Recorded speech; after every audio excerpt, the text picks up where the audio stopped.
The sun was just beginning to rise over the sleepy seaside town. The air smelled of salt and roasted coffee drifting from a small cafe near the boardwalk. Early birds walked their dogs, shopkeepers opened their shutters, and a few tourists strolled, with cameras around their necks ready to catch the morning light. Among them sat a young woman on a wooden bench near the water's edge, her trumpet case resting by her feet.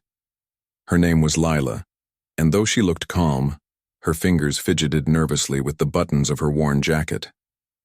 She had played the trumpet every morning here for nearly 2 years, ever since her father passed away. It was her way of remembering him, and paying her rent. Her trumpet wasn't shiny like the ones you saw in music stores. The brass was dull and marked with scratches, but it carried a warmth no new instrument could match. When she lifted it to her lips and played the first note, the sound floated through the salty air, soft and tender like the sea breeze itself. At first, no one paid much attention. People passed by, dropping a few coins into her open case. She never asked for much, just enough to keep her tiny apartment and buy food for the week. Some people smiled as they walked by. Others simply nodded before moving on. But Lila didn't play for them. She played for something deeper, for the music itself, for the feeling it gave her, for the connection she once had with her father when they used to play together in their small living room. That morning, though, something unusual happened. A tall man in a dark blue jacket stopped a few steps away and listened. He wore sunglasses even though the sun had barely climbed over the horizon. In one hand, he held a takeaway coffee. In the other, a trumpet case made of polished black leather. He didn't drop any coins. He just stood there, still and quiet, his head slightly tilted as if analyzing every note she played. Lila noticed him but kept playing, pretending not to care. Still, her heart began to race. Something about the way he listened made her nervous. When she finished her song, the man clapped slowly. The sound echoed strangely in the quiet morning air. "Not bad," he said with a faint smile. "You've got a raw sound, untrained but interesting." Lila frowned. "Thanks, I guess," she said, unsure if it was a compliment or an insult. He stepped closer, taking off his sunglasses. His eyes were sharp like someone who'd spent years under stage lights. "You play from the heart," he continued, "but you're holding back. You need more control, more edge." "I play the way I feel," Lila replied softly.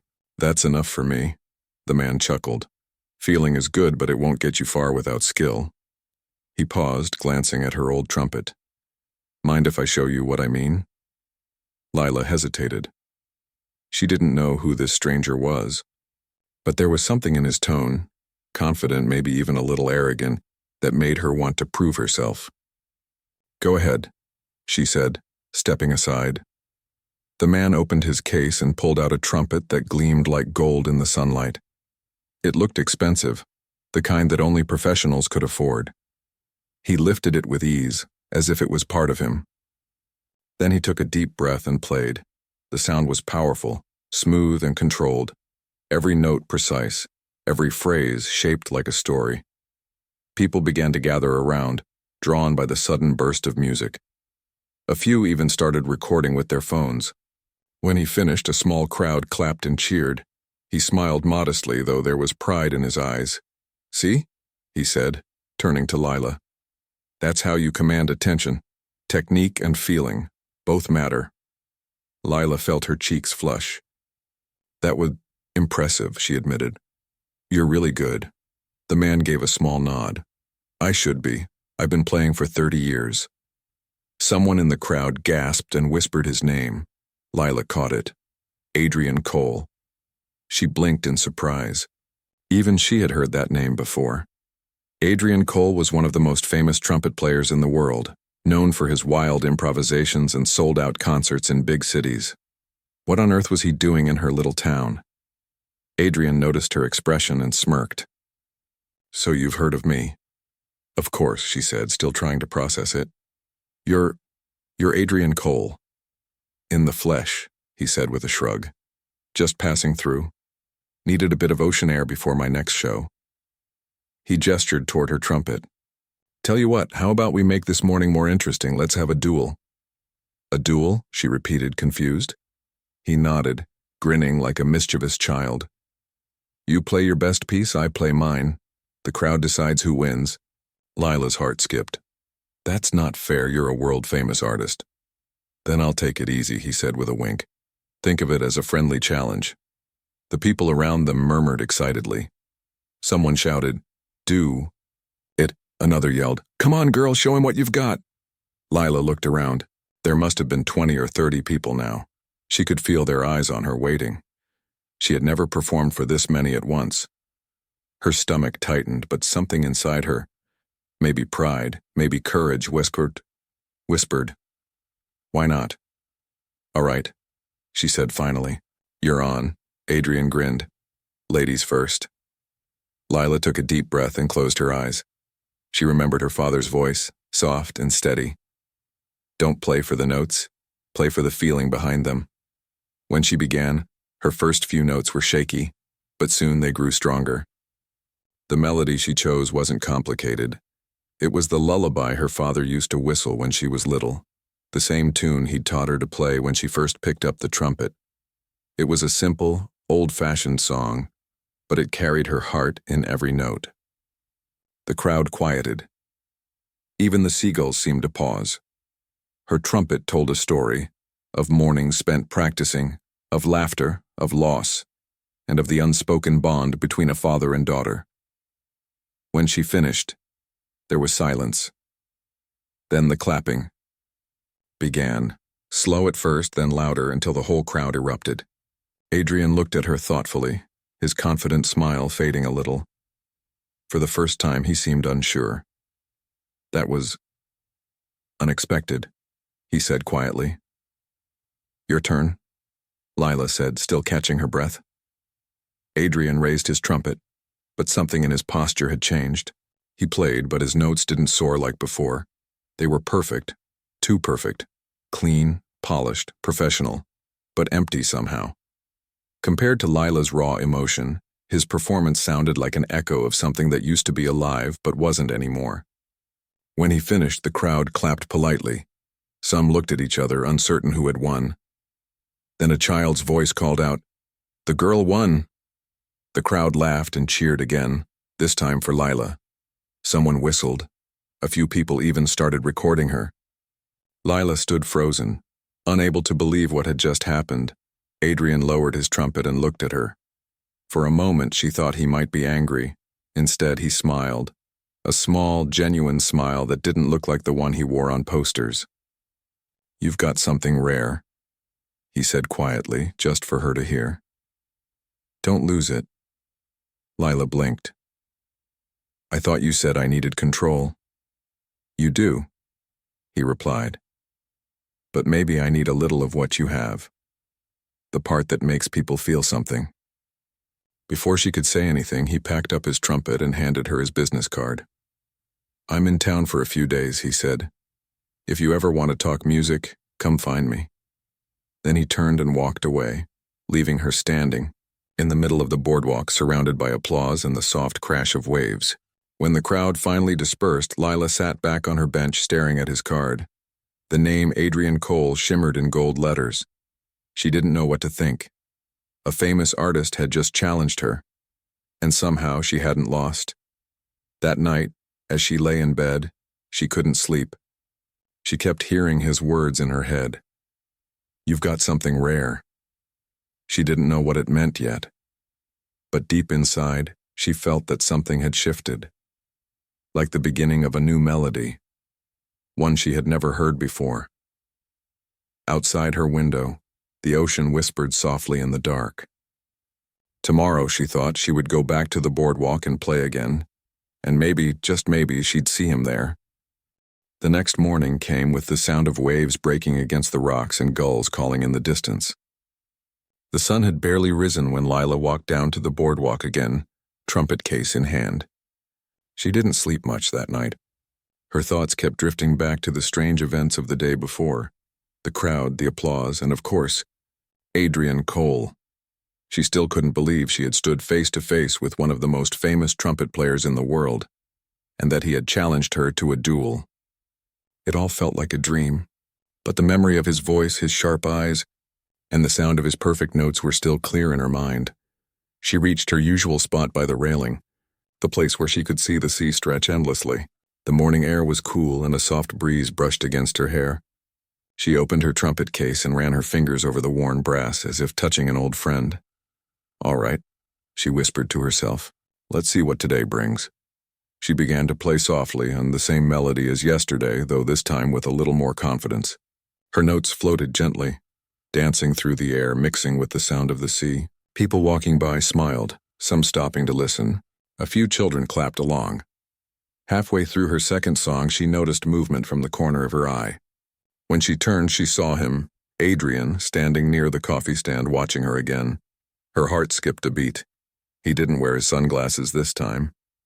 His expression was calm, thoughtful, and maybe even curious. When she finished playing, he clapped, not mockingly this time, but with real appreciation. "Good morning," he said as he approached. "You came back." "I always do," she said, lowering her trumpet. "This is my stage," he smiled faintly. "I see. Mind if I join you?" She hesitated. "Join me how?" "Another round," he said lightly. "You and me. Let's see if yesterday was luck or talent." Lila laughed nervously. "You really like turning everything into a competition, don't you?" "Not everything," he said, taking out his golden trumpet. "Just music. It keeps me sharp." A few people nearby began whispering. One pointed at him, recognizing his face. Within minutes, a small crowd started to gather again, curious to see what was happening. Lila sighed. "Fine, but this time I'm choosing the song." "Fair enough," he said, adjusting his trumpet. "Let's hear what you've got." She nodded and took a deep breath. Her fingers trembled slightly as she lifted the trumpet to her lips. This time she didn't play something slow or sad. She chose something lively, a tune her father used to call the Morning March. It was full of life, with jumps and twists that showed not just emotion but rhythm and control. The crowd began tapping their feet to her beat. Her eyes stayed closed as she lost herself in the sound. The melody rose and fell like waves, and for those few minutes nothing else existed but the music. When she finished, a burst of applause filled the air. She looked at Adrian, who was watching her closely. "Your turn," she said, a little breathless. He lifted his trumpet with a small smirk, but there was no arrogance in it now. When he started to play, his notes were bold and quick, full of fire and energy. His fingers moved effortlessly over the keys, and his breath control was perfect. The sound was rich and bright, and the crowd cheered in excitement. Then, without warning, he changed rhythm, turning his solo into a response to hers, as if they were having a conversation through their instruments. Lila smiled, realizing what he was doing. She lifted her trumpet and joined in, and just like that, it was no longer a duel. It was a duet. They played back and forth, in question and answer, challenge and reply. His tone was strong, hers was warm. He pushed, she followed, then she led, and he answered. The crowd clapped in rhythm, drawn into the energy that built between them. It was as if two worlds, the polished stage and the simple street, had met in perfect harmony.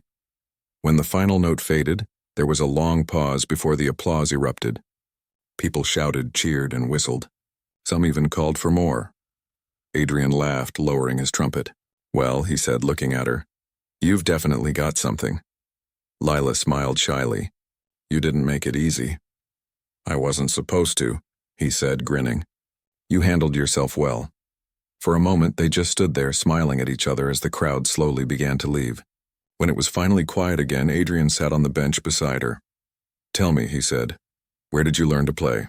"My father taught me," she said softly. "He wasn't famous or anything, just a local musician who loved music more than anything." Adrian nodded, listening carefully. "He must have been good." "He was," she said with a faint smile. "He always said that music should come from the heart, not from showing off." Adrian leaned back, watching the waves. "He was right," he said after a pause. "You reminded me of that yesterday. It's been a long time since I played just for the love of it. You don't anymore." He chuckled softly. "When you start doing concerts and tours, it's easy to forget. You play for the crowd, for the fame, for the critics. You stop playing for yourself." Lila looked at him, surprised by his honesty. He didn't sound like the proud, confident man she had seen on stage or in interviews. He sounded tired, like someone who had carried too much for too long. "Well," she said gently, "maybe you just need to play for fun again." He smiled. "Maybe I do." They sat in silence for a while, watching the sun climb higher over the water. Then Adrian stood up. "I have a show tonight," he said. "But if you're free, you should come. I'll leave your name at the door." Lila's eyes widened. "A real concert? I can't afford a ticket," he waved his hand. "You don't need one. You're my guest." She didn't know what to say. "Thank you," she whispered. Adrian smiled. "You've earned it." That evening, Lila stood outside the grand music hall feeling completely out of place. The people walking in were dressed beautifully. Suits, dresses, shining shoes. She wore her best clothes, though they were simple and plain. She clutched her invitation nervously as an usher guided her to a seat near the stage. When the lights dimmed and Adrian walked out, the crowd erupted in applause. He looked confident and charming, his trumpet gleaming under the spotlight. But when he looked toward her seat, his expression softened slightly. Then he began to play. This time, his music was different, softer, more human, more alive. It wasn't about perfection anymore. It was about feeling. Lila realized with surprise that he was playing a variation of the song she had performed that morning, the Morning March. He turned her simple street tune into a breathtaking symphony, yet somehow kept its soul intact. As the song ended, the audience gave him a standing ovation. Adrian bowed, but his eyes searched for her in the crowd. When he found her, he smiled, and she smiled back. After the concert, she waited by the backstage door. When he came out, he looked tired but happy. "You changed the song," she said. "I borrowed a little inspiration," he admitted. "From a certain street musician I met yesterday." She laughed softly. "You made it sound beautiful." "It already was," he said. "I just added a few fancy parts." They both laughed, and for a moment it felt like they'd known each other for years. Adrian glanced down at her trumpet case. "How about this?" he said. "Tomorrow, instead of dueling, we play together. There's a small festival by the pier. Nothing fancy, just people, food, and music. You'll love it." Lila blinked. "You want to play with me?" "In public?" He nodded. "Why not? Let's make some real music. No judges, no crowd pressure, just sound and feeling." She didn't know what to say. Her mind filled with excitement and nerves all at once. "Okay," she said finally. "I'll be there." As he walked away into the night, she stood under the streetlight, smiling to herself.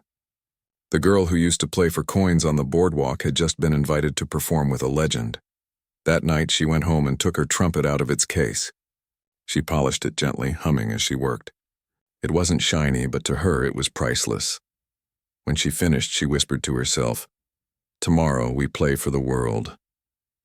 Then she placed the trumpet beside her bed and looked out the window. The moon hung low over the sea, glowing softly. For the first time in a long while, Lila felt that her music was leading her somewhere new, somewhere she had always dreamed of going. She didn't know exactly what would happen next, but one thing was clear. The duel that started as a joke was becoming something far more meaningful, and deep down she could feel it. This was only the beginning. The next morning was brighter than usual, and the sky looked freshly painted, soft shades of orange melting into blue. Lila woke up early, her heart fluttering with excitement and nerves. She could hardly believe what she had agreed to. She was going to perform at the Pier Festival, not alone this time, but alongside Adrian Cole, the man she had once only seen on posters and videos. She made a cup of tea but was too restless to drink it.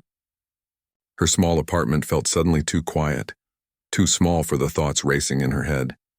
She kept replaying the sound of his music from the concert, the night before, by the way he had transformed her melody into something grand and beautiful. She opened her trumpet case and checked her instrument again. The brass caught the morning light, glowing faintly. Her father's old trumpet, the same one that had carried her through lonely nights and empty pockets. She ran her fingers over the worn edges and smiled. "You ready for today?" she whispered to it. When she arrived at the pier, the festival was already in full swing. Colorful stalls lined the boardwalk, selling food, handmade crafts, and little souvenirs shaped like seashells. Children ran past with ice cream cones, and a small band played cheerful tunes near the water. The air was full of laughter and the smell of roasted corn. Then she saw him. Adrian stood near the stage, talking with a few local musicians. He looked different in the daylight, more relaxed, almost like a regular person instead of a celebrity. When he spotted her, he raised his hand with a grin. "You made it," he said as she approached. "Of course," she said, smiling. "I wouldn't miss it." He looked her over thoughtfully. "You look nervous." "Maybe a little," she admitted. "I've never played at something like this before." He chuckled. "Good, that means you care." He handed her a bottle of water and leaned closer. "Don't think about the people. Just play like you always do, and from here." He tapped lightly on his chest. She nodded. "I'll try." When it was their turn to perform, the small crowd began to gather in front of the stage. Some people recognized Adrian right away and started whispering excitedly. Others just seemed curious about the unlikely pair, the world-famous musician and the young woman with the old trumpet. Adrian gave a short introduction, telling the audience they were about to hear something different, a mix of street soul and stage sound, as he put it. Lila laughed softly at his words but felt her knees tremble as she stepped forward. The first notes came from him, smooth, confident, the kind that caught attention instantly. Then Lila joined in, her tone softer but full of warmth. The two sounds blended together perfectly. It wasn't just music. It was a conversation. Sometimes Adrian led, his trumpet bright and daring, pushing her to follow. Sometimes Lila took over, slowing the rhythm, filling the air with emotion that made people stop eating, stop talking, just to listen. By the end of their second song, the crowd had grown larger. People clapped, cheered, even swayed along to the beat. Some filmed them, others simply watched in quiet admiration. When the final note faded, the applause came like a wave, loud and full of joy. Adrian smiled and turned to Lila. "You see?" he said softly. "You belong up here." Lila felt a lump rise in her throat. "I never thought I'd hear that." "You should have heard it long ago," he said. After the performance, they sat on the edge of the pier, their legs dangling over the water. The afternoon sun glistened on the waves, and for a while they didn't talk. They just listened to the distant sounds of laughter and music drifting from the festival behind them. Finally, Adrian broke the silence. "You know," he said, "when I was your age, I used to play on the streets too. Different city, but same story. Why, just me and my trumpet." Lila turned to him, surprised. "You did?" He nodded. "Yeah, my father was a factory worker. He used to say music was a waste of time, but I couldn't stop playing. I'd sneak out at night, play under bridges or outside bars. I got lucky when someone discovered me." He smiled faintly. "But after a while, I started playing for money, then for fame. Somewhere along the way, I forgot what it felt like to play for the joy of it." Lila listened quietly. "So that's why you said I reminded you of something?" He nodded again. "Exactly. You play like it still means everything. That's rare, Lila. Most people lose that when the world starts watching." His words touched her deeply. For a moment, neither spoke. The sound of waves filled the silence between them. After a while, he turned to her again. "You ever thought of recording your music?" She blinked. "Recording? No, not really. I don't have the equipment and I wouldn't even know where to start." Adrian smiled. "Then maybe it's time you learn. I've got a small studio in town. Nothing fancy, just a place where I practice. You could come by tomorrow. We can try something together." Lila hesitated. "You'd really do that?" "Of course," he said. "You've got talent. I just want to help you polish it, not change it, just make it stronger." Her eyes softened. "Thank you," she said quietly. "I don't even know how to repay you." "Play your heart out," he said simply. "That's all the payment I need." The next day, she arrived at the studio, a cozy little space tucked behind a cafe. Inside, the walls were covered with pictures of musicians and posters from old concerts. Instruments sat neatly on stands, and a faint smell of coffee and brass filled the air. Adrian greeted her with his usual grin. "Welcome to my second home," he said. "Ready to make some music?" She nodded eagerly. They started by practicing scales and simple duets. Adrian showed her how to breathe more efficiently, how to shape her notes, how to control her tone without losing her natural emotion. He was patient, sometimes playful, and surprisingly humble for someone so famous. "Don't force it," he said as she tried a difficult passage. "Let the sound move through you. You don't push music, you let it happen." She tried again, and this time the note came out clearer, smoother. "There it is," he said with a satisfied smile. "That's it." They worked for hours, sometimes laughing, sometimes losing track of time completely. For Lila, it felt like stepping into another world, one where her music was taken seriously, where her dreams didn't seem so impossible anymore. In the evenings, they'd sit outside the studio with cups of tea talking about everything: music, life, the loneliness that sometimes comes with both. "You know," Adrian said one night, "people always think success means happiness. But it's not that simple. When you're on top, everyone wants something from you. Money, attention, favors. You start wondering who really cares about the music and who just cares about your name." Lila looked at him, her eyes full of quiet understanding. "You don't have to worry about that with me," she said softly. "I only care about the sound." He smiled, touched by her honesty. "That's why I like working with you." Days turned into weeks and their music kept improving. They started writing new pieces together, blending her emotional simplicity with his technical brilliance. It was a mix that felt fresh, alive, and deeply human. One afternoon, Adrian recorded a short video of them playing in the studio and posted it online with the caption, "Real music happens when hearts connect." He didn't think much of it, but by the next morning the video had thousands of views. People from all over the world commented, amazed by their chemistry and the purity of the sound. "This girl plays with so much feeling." "Who is she?" Her tone gave me chills. "This is what music should be. Not fame, just soul." Lila couldn't believe it. "All these people. They're talking about us?" Adrian grinned. "Looks like it. The world's finally hearing you." She smiled, but deep down she still felt humble, almost shy about the sudden attention. "I don't want to be famous," she said quietly. "I just want to make music that makes people feel something." "Then you're already doing it," he said. As the sun set outside the studio window, they began to play again, a new piece they'd written together. It was a blend of their styles, simple yet powerful, technical yet full of emotion. And as the notes filled the small room, Lila realized something. This wasn't just about a chance meeting or a trumpet duel anymore. It was about two people from completely different worlds finding common ground through sound, one rediscovering his passion, and the other finding her place in it.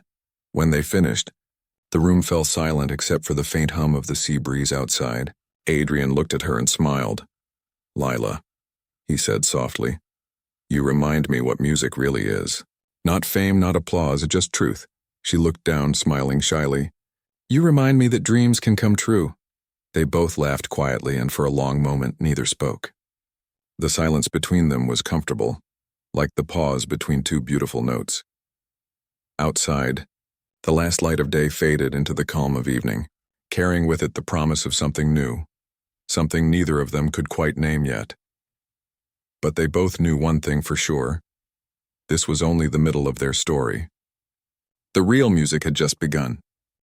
Weeks passed and the rhythm of life began to change for Lila. What started as a single meeting with a famous artist had slowly turned into something she could hardly believe. Each morning she woke up excited, not to perform on the boardwalk for coins, but to learn, to create, to grow. Adrian kept his word. He met with her almost every day at the little studio behind the cafe. It became their second home, a place filled with laughter, music, and the soft echo of trumpets. Sometimes they practiced for hours without realizing how late it had gotten. Other times they simply sat and talked about music, about life, and about what it meant to follow a dream.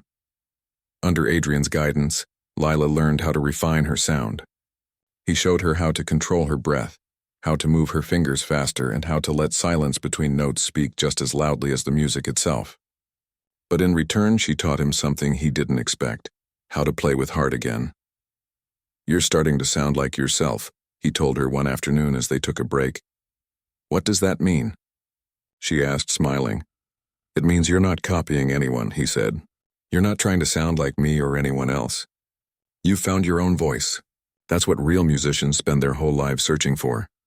Lila felt her chest warm with pride. "I wouldn't have found it without you," she said quietly. Adrian looked thoughtful. "Maybe not, but I wouldn't have remembered mine without you." Their partnership became something beautiful. It wasn't just teacher and student anymore. It was two souls learning from each other, blending experience with innocence, discipline with emotion. One afternoon as they practiced, Adrian's phone kept buzzing. He ignored it twice, but on the third ring he sighed and picked it up. "Yeah?" he said into the phone. What? Wait, slow down. He listened for a moment, his face growing serious. That's next month, right? In the city? Lila pretended to focus on her trumpet, but she couldn't help hearing parts of the conversation. When he hung up, she asked, "Everything okay?" He nodded slowly. "Just my manager. There's a big jazz festival coming up. One of the biggest in the country. They want me to headline it." Her eyes widened. "That's amazing." He smiled faintly. "It is. But it's also a lot of pressure, and I was thinking." He hesitated. "I was thinking maybe we could perform together." Lila froze. "Together? At a national festival?" He nodded. "Why not? You're ready. The world should hear you." She shook her head, panicking a little. "Adrian, I can't. I'm not famous." "I'm not like you," he laughed gently. "That's exactly why you should. You're real. You remind people why music matters. That's what they need to hear." She looked down at her hands. "What if I mess up?" "Then we'll mess up together," he said simply. She looked up at him and saw something in his eyes. Confidence, kindness, and faith. Maybe more faith in her than she had in herself. Slowly she nodded. "All right," she whispered. "I'll do it." From that day, their practice sessions became more intense. They worked on new songs, blending her emotional tone with his polished skill. They spent hours arranging melodies, experimenting with harmonies, and perfecting transitions. But something else changed too. Adrian seemed lighter, happier. He laughed more, smiled more, and even told stories about his early days, the times he played in small bars, barely making enough to eat. "I used to play for tips like you," he said one evening. "But back then I thought I was invincible. I wanted fame more than anything." "And now?" Lila asked. "Now I just want to make music that feels honest," he said softly. "And with you I finally can." As the festival day approached, the news spread quickly. The lineup was full of well-known artists, but when people saw Adrian Cole's name, excitement rippled across social media. What no one expected, though, was the mysterious second performer listed under his, simply labeled special guest. Lila had no idea what to expect. She tried not to think about the crowd or the cameras or the thousands of people who would be watching. But as the day drew near, her nerves began to grow. On the morning of the performance, she woke up early, too anxious to eat. She packed her trumpet carefully, polishing it one last time until it gleamed. Her hands trembled slightly as she closed the case. When she arrived at the festival grounds, the atmosphere was electric. The stage was enormous, the sound of tuning instruments filling the air. People bustled around with microphones, cables, and lights.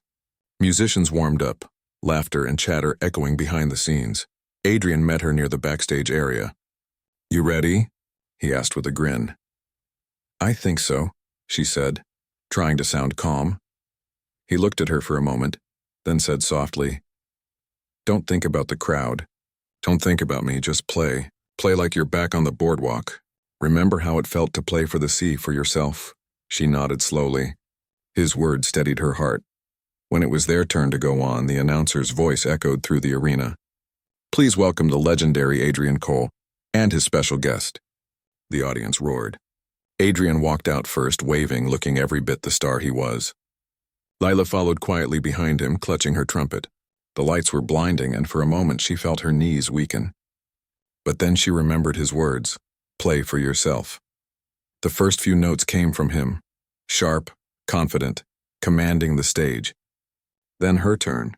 She closed her eyes and blew into her trumpet, letting her heart lead the way. The sound flowed out smooth and tender like a memory unfolding. Something magical happened then. The crowd grew quiet. Her tone wrapped around his like a dance in a perfect balance of strength and emotion. Adrian smiled mid-song, recognizing that this was no longer about fame or mastery. It was about truth. By the time the final note faded, the audience was silent for a heartbeat, and then they erupted into applause so loud it made the stage vibrate. People stood clapping and cheering. Some even shouted her name after Adrian introduced her. Lila stood frozen, tears welling in her eyes. She couldn't believe what had just happened. Adrian leaned toward the microphone. "This," he said, gesturing toward her, "is Lila. She reminded me what music is supposed to feel like." The crowd cheered again, and Lila's face flushed with emotion. After the performance, reporters and fans swarmed around them. Adrian handled most of it, answering questions and smiling for cameras. But when someone asked who the girl was, he turned and said clearly, "She's not my student anymore. She's my partner." The words hit Lila like a wave. Partner. Later, when the lights dimmed and the crowd disappeared, they sat alone on the edge of the stage. Lila's hand still shook from the adrenaline. "I can't believe that just happened," she whispered. Adrian smiled. "Believe it. You earned it." She looked out over the empty seats, still echoing with the memory of applause. It felt like a dream. He nodded. That's what real music feels like. A long silence stretched between them. Then Lila said softly, "Thank you for everything. You changed my life." Adrian looked at her and smiled gently. "No," he said. "You changed mine." For a while, neither of them spoke. The stage lights flickered softly, and somewhere in the distance, the faint hum of a trumpet from another performer drifted through the night. Lila thought about how far she had come, from playing for coins on the boardwalk to performing on one of the biggest stages in the country. It didn't feel real, but at the same time it felt right. Adrian stood and offered her his hand. "Come on," he said. "Let's get out of here before they pull us into more interviews." She laughed, taking his hand. "Where to?" "Back to the boardwalk," he said with a grin. "I think it's time we reminded the sea who we are." And that's exactly what they did. Later that night, long after the crowds had gone home and the stars had filled the sky, they sat side by side on the same wooden bench where it all began. Adrian pulled out his golden trumpet. Lila lifted her old dented one. They didn't speak. They didn't need to. When they started to play, the sound was pure and gentle. Two trumpets singing softly to the waves. No stage lights, no cameras, no fame. Just music, honest, human, alive. People walking by stopped and smiled, unaware that they were watching a legend and a girl who once played for coins. To them, it was just two musicians playing a song by the sea, and maybe that was the most beautiful thing of all. When the last note faded into the night, Lila looked up at the stars and whispered, "Thank you." "Dad," Adrian heard her and smiled quietly, saying nothing, because some moments don't need words. They just need music. A full year had passed since that night on the beach when the waves carried their final song into the darkness. The world had changed for both of them, but in very different ways than anyone expected. Lila had become a name people whispered about in cafes, in music schools, and on social media. Not as a celebrity, but as a mystery, the girl who played beside Adrian Cole and made the world stop for a moment. Her story spread far beyond what she could imagine. People called her the heart of the trumpet. But even with that sudden attention, she didn't let fame change her. She still lived in her small apartment, still helped at the cafe when she could, and still played her trumpet by the sea whenever she wanted peace. She had learned that the quiet moments mattered just as much as the loud ones. Adrian, on the other hand, had begun a new chapter too. He no longer toured endlessly from one city to another. Instead, he spent more time teaching, mentoring young musicians, and performing in smaller, more meaningful shows. He said he was tired of chasing spotlights.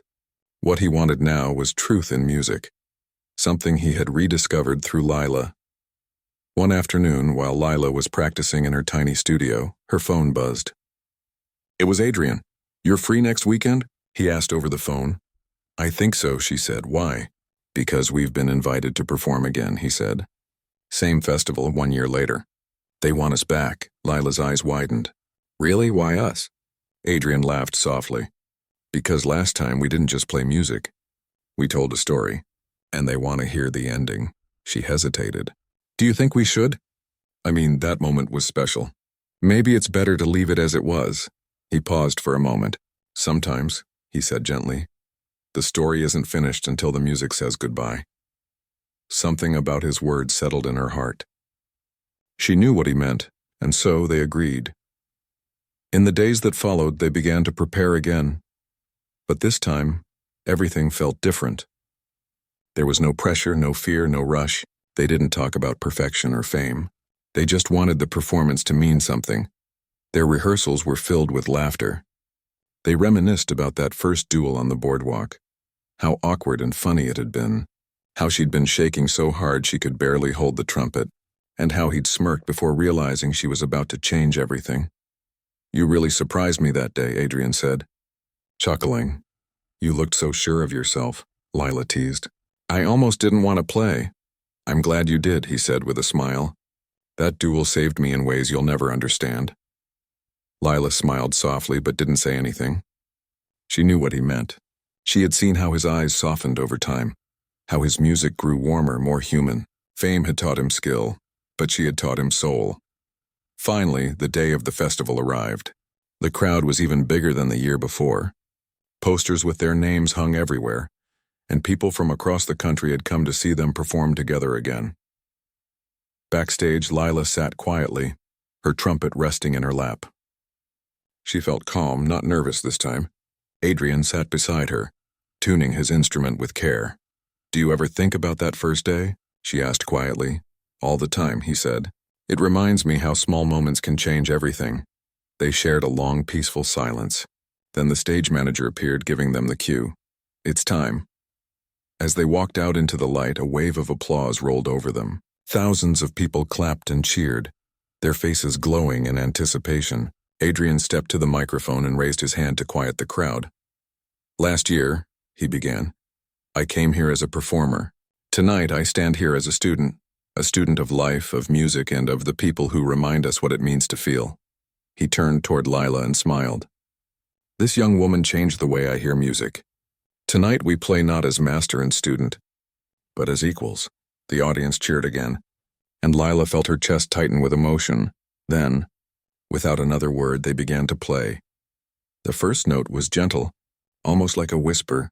It carried a kind of peace that silenced the crowd instantly. Their music told a story of how two strangers met, how pride turned into friendship, and how sound became a bridge between souls.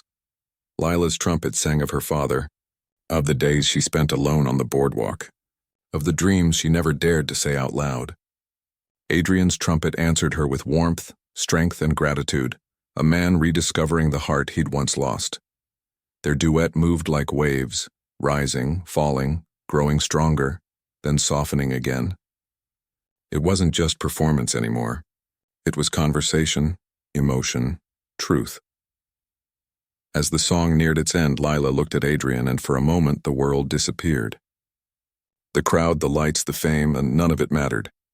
There was just the sound of two trumpets, and the space between them filled with everything they couldn't say. Then came the final note.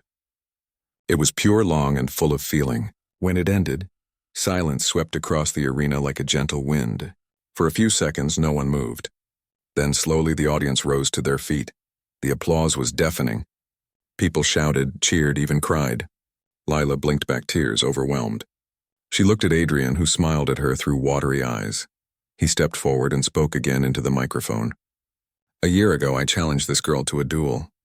Tonight I admit defeat, and it's the happiest loss of my life." The crowd laughed and cheered even louder. Afterward, backstage, journalists waited, but Adrian waved them away. "Not tonight," he said. "Tonight belongs to the music." He and Lila walked quietly to the side of the stage where they could still hear the fading echoes of the crowd.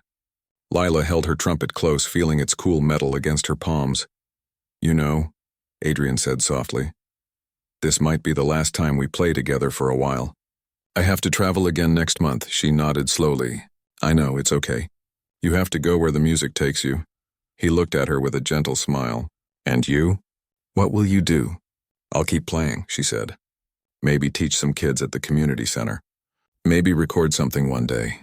But mostly, I just want to keep feeling what we felt out there tonight." Adrian nodded. "That's all that matters." There was a long pause. Then he said, "Promise me something." "What?" "No matter how far you go, don't let the noise drown the truth. Music isn't about who listens, it's about who feels." "I promise," she said. He reached out his hand and she shook it. For a moment, neither of them wanted to let go. When they finally stepped outside into the cool night air, the city lights glimmered all around them. Lila looked up at the sky, full of stars, and smiled. "It's funny," she said. "Everything started because of one silly challenge." Adrian chuckled. "Sometimes life needs a little challenge to show us what really matters." They walked together for a while in comfortable silence, their instruments slung over their shoulders. When they reached the corner where their paths would split, his toward the hotel, hers toward the small cafe by the beach, they stopped. "This isn't goodbye," he said quietly. She nodded. "No, It's just another song waiting to be played. He smiled, then turned and walked away, his trumpet case glinting under the streetlights. Lila stood for a moment, watching him disappear into the night. Then she turned toward the sea. When she reached the boardwalk, the ocean breeze brushed against her face. The waves moved softly, whispering against the shore. She sat down on the same bench where it had all begun, the same spot where she'd first played for coins, where the famous artist had once stopped to listen. She opened her trumpet case and took out the instrument. The brass was worn now, a little scratched, but it still shone under the moonlight. She raised it to her lips and began to play. A soft, gentle tune, full of memory and hope. The sound floated into the night, mingling with the wind. It wasn't for applause or fame or even for anyone to hear. It was just for her, and for the father who had taught her to love music long before anyone else believed in her.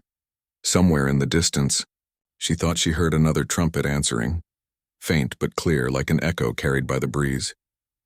She smiled. Maybe it was just her imagination. Or maybe Adrian was playing too, somewhere across the city, sending his music into the night the same way she was. Either way, it didn't matter. The music lived on, not in the lights or the crowds, but in the hearts it had touched. And that, Lila knew, was the real victory.